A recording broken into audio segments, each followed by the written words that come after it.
Assalamualaikum. Halo anak-anak pintar. Apa kabar kalian hari ini? Alhamdulillah, luar biasa, selalu ceria. Jumpa lagi dengan Pak Warta di video pembelajaran secara online. Sebelum kita memulai materi hari ini, Pak Warta ingatkan kembali, jangan lupa like, share, dan subscribe ya, agar semakin banyak orang yang mendapatkan manfaat dari video ini. Terima kasih. Baiklah anak-anak pintar, marilah kita awali pertemuan kita dengan berdoa menurut agama dan kepercayaan masing-masing. Berdoa dipersilahkan.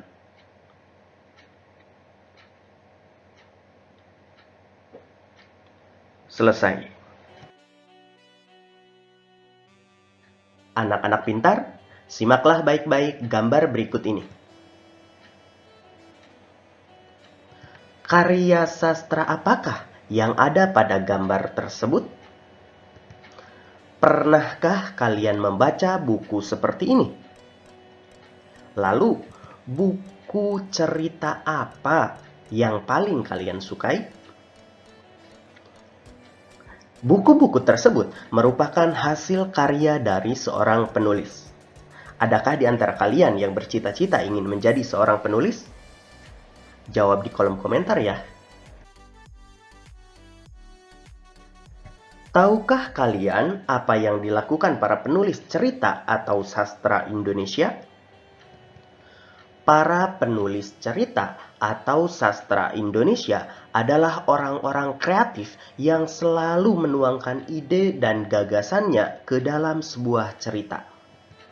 Mereka selalu menyampaikan berbagai pengetahuan kepada masyarakat melalui cerita-cerita yang dibuatnya.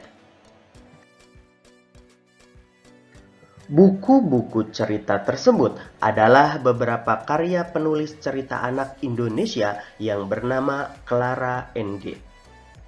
Beliau telah menulis berbagai macam buku cerita anak yang sangat menarik. Semua buku cerita tersebut termasuk ke dalam jenis cerita fiksi. Artinya bersifat hayalan. Nah, anak-anak pintar, tahukah kalian kalau buku cerita itu tidak semua berdasarkan imajinasi atau hayalan saja?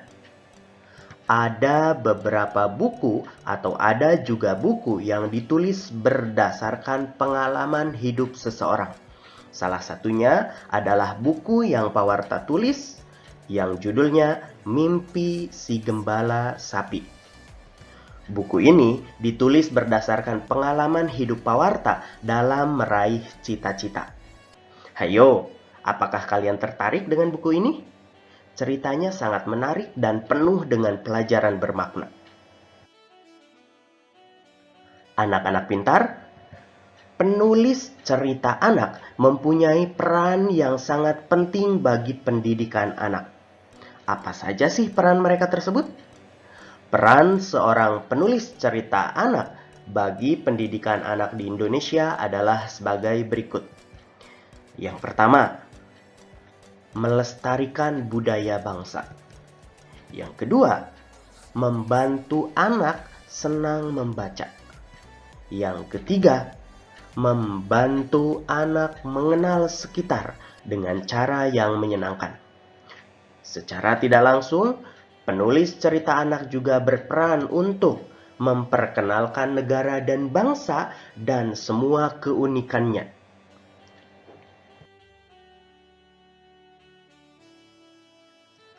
Pada dasarnya, seorang penulis cerita anak merupakan salah satu pekerja seni sastra. Karena ia merangkai kata-kata untuk menuangkan imajinasi dan pendapatnya tentang lingkungan sekitar agar orang lain dapat membaca dan merasakan hal yang sama. Puisi juga merupakan salah satu contoh karya sastra. Dalam puisi, kata-kata yang digunakan seringkali mempunyai makna yang dalam. Puisi menggunakan kalimat yang lebih pendek dibandingkan dengan karangan. Puisi hasil karya penyair saat ini disebut sebagai puisi baru. Sedangkan puisi yang dibuat oleh penyair pada zaman dahulu disebut sebagai puisi lama. Puisi baru memiliki bentuk yang lebih bebas dibanding puisi lama, baik dalam jumlah baris, suku kata, maupun rima. Berikut ini beberapa ciri dari puisi baru. Antara lain, yang pertama, bentuknya rapih atau simetris. Yang kedua, tidak ada batasan jumlah bait. Yang ketiga, jumlah larik atau baris dalam setiap bait tidak terbatas. Yang keempat, mempunyai persajakan akhir atau kita sebut rima yang teratur.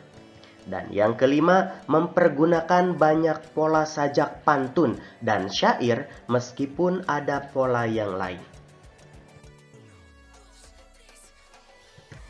Sekarang saatnya kalian mengerjakan tugas.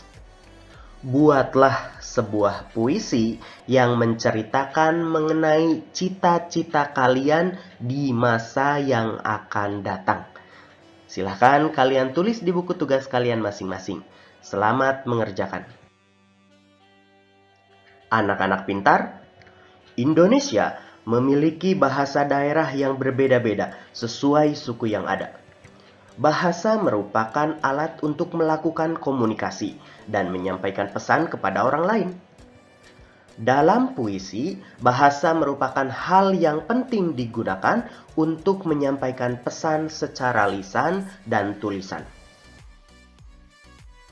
Dari 34 provinsi di Indonesia, ada sebanyak 718 bahasa daerah yang sudah teridentifikasi pada tahun 2020. Di antaranya ada bahasa Jawa, bahasa Musi, bahasa Madura, bahasa Minangkabau, bahasa Betawi, bahasa Banjar, bahasa Aceh, bahasa Bugis, dan bahasa Indonesia, serta masih banyak bahasa-bahasa yang lainnya.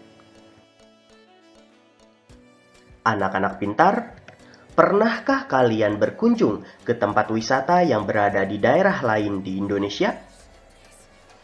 Setiap daerah tersebut tentu memiliki keunikan yang membedakannya dengan daerah yang lainnya. Selain bahasa, setiap daerah juga memiliki ciri pembeda lain, yaitu makanan khas daerah. Ada kerak telur dari Jakarta, kemudian mie Aceh dari Aceh, ada bika Ambon dari Medan, Sumatera Utara, ada rendang dari Padang, Sumatera Barat, kemudian ada pempek dari Palembang, Sumatera Selatan, ada juga serabi dari Jawa Barat, ada gudeg dari Jogja, dan ada rujak cingur dari Jawa Timur, kemudian ada ayam betutu dari Bali, juhu singkah dari Kalimantan Barat, ayam taliwang dari Nusa Tenggara Barat, soto Banjar dari Kalimantan Selatan, bubur Manado dari Sulawesi Utara, sagu papeda dari Maluku, ikan bakar Manokwari dari Papua Barat, dan masih banyak makanan khas lainnya. Membahas makanan khas daerah membuat perut kita menjadi lapar ya anak-anak pintar. Nah, daerah asalmu dari mana? Apa makanan khas yang terkenal di daerahmu tersebut? Jawab di kolom komentar ya. Berikut ini adalah contoh beberapa sikap menjaga persatuan dan kesatuan bangsa di tengah keragaman masyarakat di Indonesia yang harus kita kembangkan. Yang pertama, tidak merendahkan tradisi yang tumbuh dalam masyarakat daerah lain. Kedua, mendukung kegiatan masyarakat meskipun memiliki budaya yang berbeda. Ketiga, tidak membedakan tiap-tiap suku yang ada di Indonesia. Yang keempat, membiarkan orang lain menjalankan ibadah sesuai keyakinan yang dianut. Yang kelima, ikut serta dalam kegiatan gotong royong di masyarakat tanpa melihat keragaman yang hidup dalam masyarakat tersebut.